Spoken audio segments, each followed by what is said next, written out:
지금까지 우리 네 분의 토론자를 들었습니다. 이제 학계 대표, 그 다음에 이제 벤처 비즈니스 대표, 그 다음에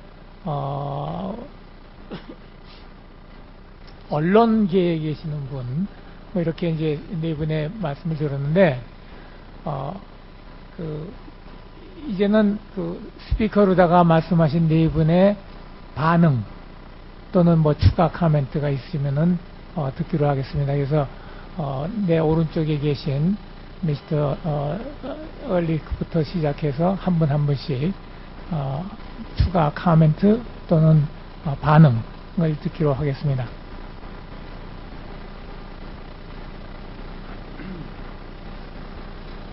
Well, we heard a lot of things, and I can of course comment to each of the speakers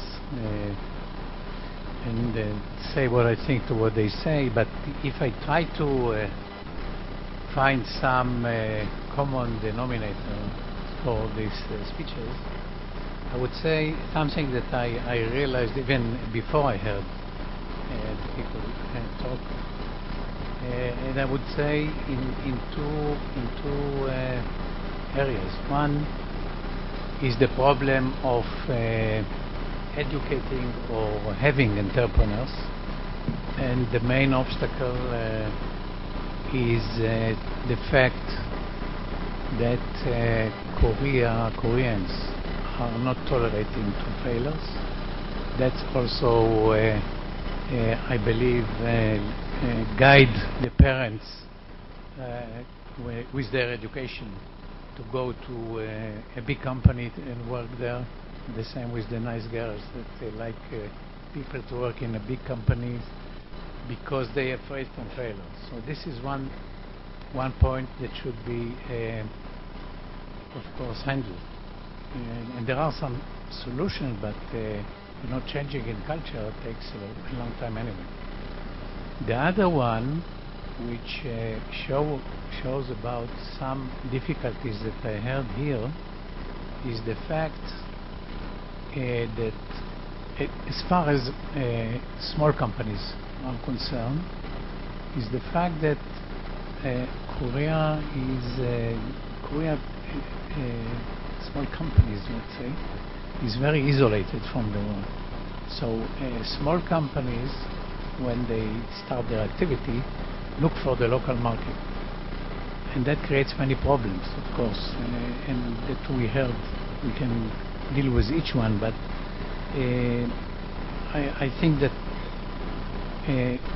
if you would have here more either big companies that invest in small companies or big funds, other funds than Koreans who are operating here, I think the picture would have been different for small companies. Now,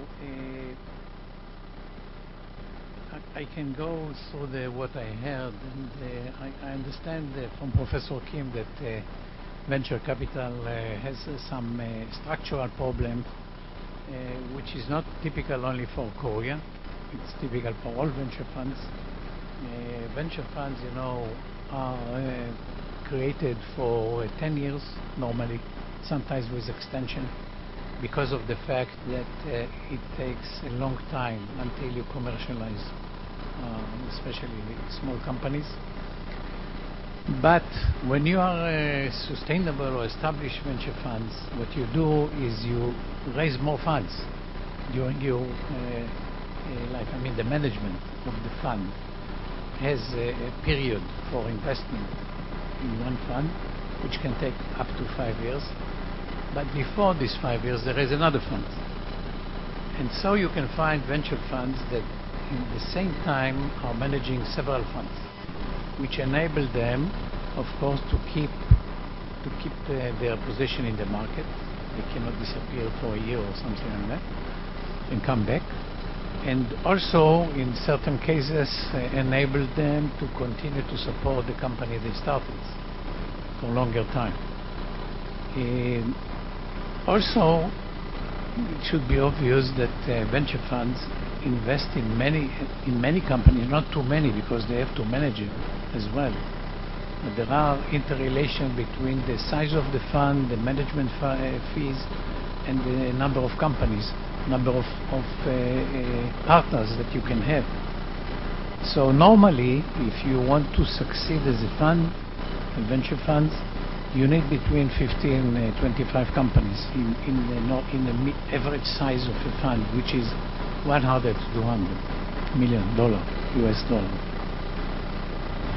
And I can tell you from my experience and stories that I know from other funds, that if you invest in one fund and believe that this fund can make you money, and if they don't exactly make you money as you thought, then you don't invest in the second one. It is a mistake, because you have to stick with a fund for longer than one round.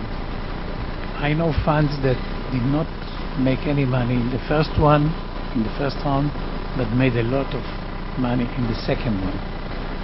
So venture funds are trying to spread the risk, but at the same time trying to make a hit success, at least in one company in a fund. It's a famous story about Sequoia, who invested, Sequoia is a very famous American venture fund, one of the best, and they were lucky enough to invest in Google. I think the fund that was raised at the time of that Google established was $500 million fund, and they invested in Google. And when they invested in Google, they didn't know what's Google going to be, but they believed it's going to be a hit, like they believe in any other company that they invest in. Google returns, if I'm not mistaken, but it's not so important, returned 5 times the whole fund to Sequoia. So you understand what it means for venture fund. In one hit, if you have one hit, even if it is in your third fund, if you have one hit, you can return all the money you invested before, even all other companies fail. And not to say now that there are more companies that succeeded. So investors in funds should understand when they start to invest, and that includes the government, by the way, that first of all, of course, it's important in whom you invest. But once you decided that this is your champions, you have to stick with it, unless you think they are no good or they are having other problems. I think that once you create such infrastructure of funds, you don't need too many. The problem between management and board that sometimes kill companies, I think will be diminished. I think of course there is a need for critical money for a fund. I'm not sure I know exactly how is the situation here, but according to what I hear, I understand that there are not too many companies, at least not too many good companies that venture funds can invest.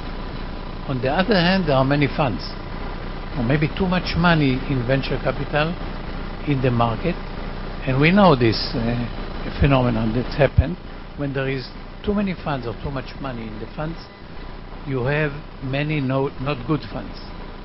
That's nature.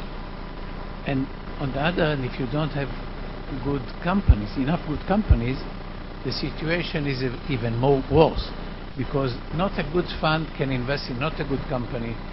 It means more and more failures, and this should be avoided by, in a way, try to control, especially if the government is the one who supporting the funds. You have to control it. Now I have to say something which I'm not sure again if it's true or not, but if it is, you have to think over it. I think that the government consciously make competition among the ministries. There is no one policy that say, okay, this ministry will do on venture funds and nobody else. I see many ministries deal with the same. So competition always bring good things. Competition among government ministries, I'm not sure. I'm not sure if it's good or not. So this should be examine, if you ask me, better. About, I have a comment about what Mr. Lee said, and he knows, he is familiar with Israel very well, and I agree with him that there are some ideological issues that he raised. I want to say one thing about why people come to US to live in US or in other places, maybe not in Korea or in other places. I remember from a visit that I have in Sophia Antipolis, which is a very big science park in Nice, which is in the French Riviera, you know. And I met the founder of the park, and I asked him why your park is so successful, because they have many companies, universities, and very difficult to get the space there. So I said, well, what is the first thing you have in mind why you are so successful? So he simply answered immediately, we are located on the French Riviera, which means people, and this should be understood, people in the world, all over the world, sometimes you have to think that other people may be thinking differently than what you think here. So many people look for quality of life as well. So if they want to choose a place to come, they don't look only about the technology, about the opportunity and so on. They look about the quality of life, and it means not only beaches, that can be helped maybe by the ocean development, but that's not only beaches, but also cultural issues and things like that. So this is something also that should be taken care about with the Korean government, maybe, because if you want to attract more people from the outside, you have to take care also for the quality of life, and many cities, by the way, are doing it. You see today not only the local, as you call them, but also the metropolitans. City understand that young people can go away, and they want to attract them back. You can see it in Tel Aviv, you can see it in New York, you can see it in London. The council, the city council, attract young entrepreneurs, give them space, and give them even some money to start their activity. I agree with Doug Young from Google, of course, about the problems that young people could have, you know. And I think that if I want to summarize, you know, and of course giving them hope is the most important thing. I think that not only that there is a need for leadership, and to give these people hope means that the government should tell them that they are going to back them, and we talked about the fail or loss. So this is something that the government should notice, that if someone fails and the failure is let's say honest failure, not something which comes from fraud or something like that, they should continue backing them. Otherwise it will be very difficult to convince people to take risk. I think that people that work in startup companies, and this is the role of the funds to take care of the funds that invest in these startup companies, not only the founders and the entrepreneurs should get options for their work, but also other employees, which means you have to find means to attract people to work hard in a small company which can fail, and then they will be left with nothing. So you have to give them hope, and the only hope, and it works very nice in Israel, not only that any company startup give option to all the employees, but also the tax system is such that this option, when they are materialized, they are less taxed than any other tax on the employees. So it's incentive, and that's a means, you know, to give hope.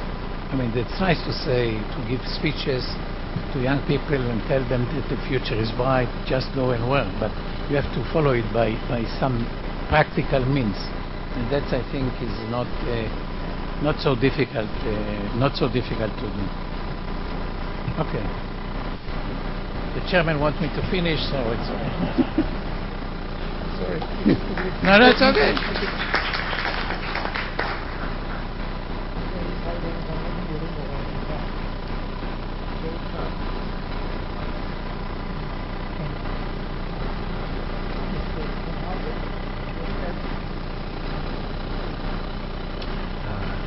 So first off, I want to say thanks again for letting me come here and talk.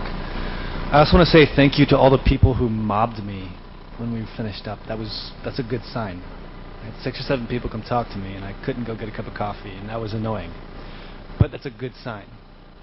What I'm looking for in a community is there hunger there? Are there young people and students and professors who want to see entrepreneurship happen? And that's one of the ways I measure this, is these sorts of things. And so that was great.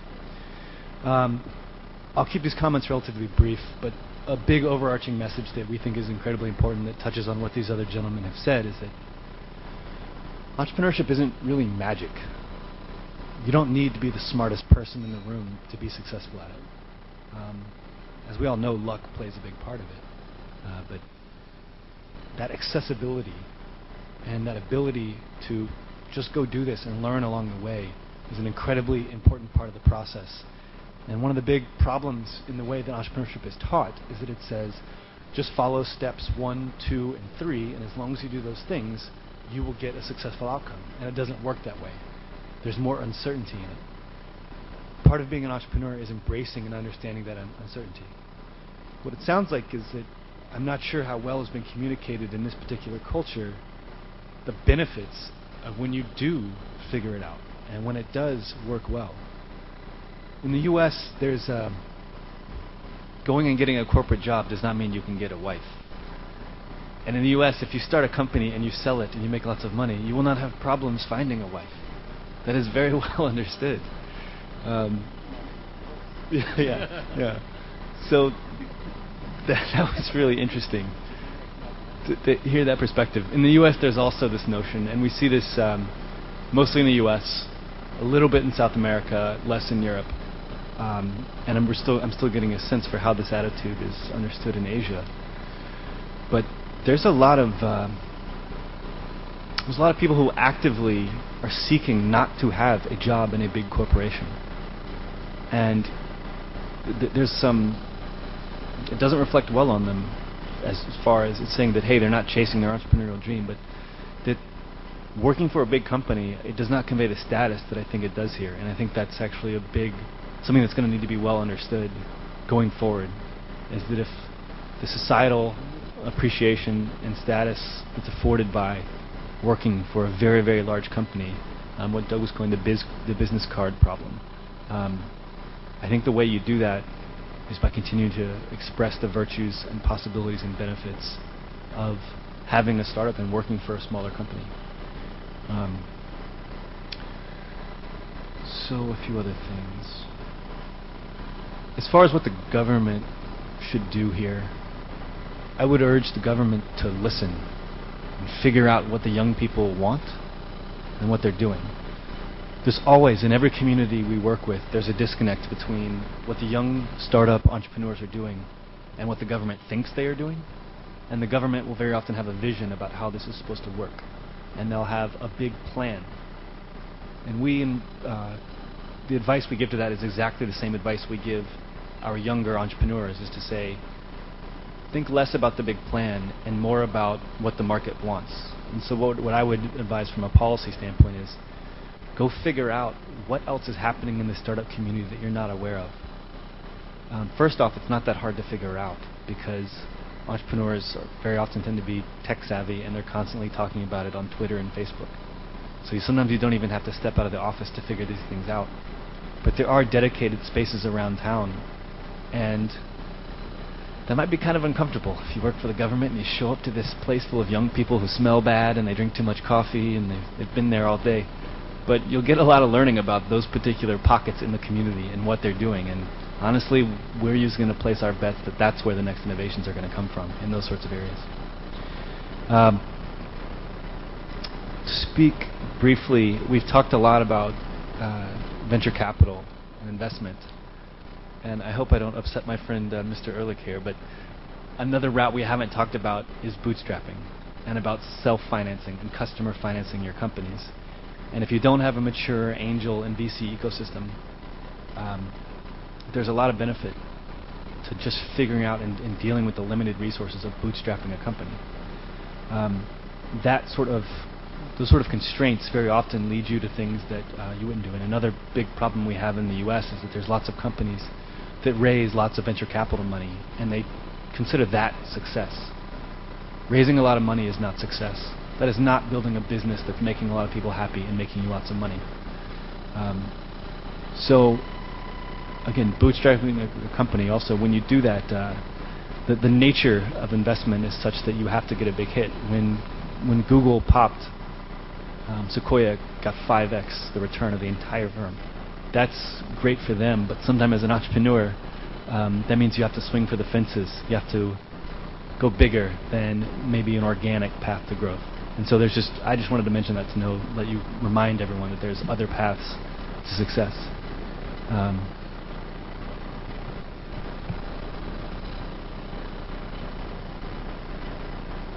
I guess just a final note on failure and how it's perceived in the culture.